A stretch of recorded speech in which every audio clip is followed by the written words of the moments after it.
бориме секојдневно против корупцијата и криминалот, се бориме против политичкиот криминал, против политичките криминални банди, функционери, се бориме да промениме многу закони, меѓу кои потекло на имото, конфискување на све што е украдено, промена на криминалниот изборен закон,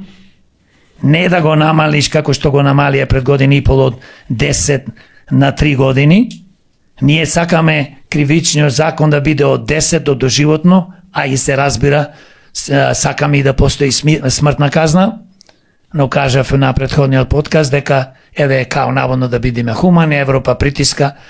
да нема смртни казни, али како во Америка и други држави има смртни казни, еве да погледнеме во други држави, главата ќе ти ја скинат за вакви злодела према што се за злосторство што се врши према својата држава и народ,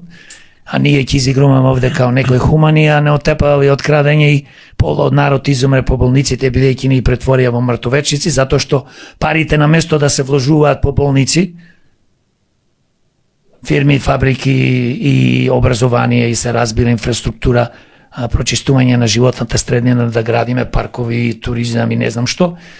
се ставени во джеп на 1000 души во Македонија, кој повеќе, кој помалце, милиарди се имат украдено. Затоа треба да гласат за демократи. Ако сакаат еднаш за секојаш да одиме напред.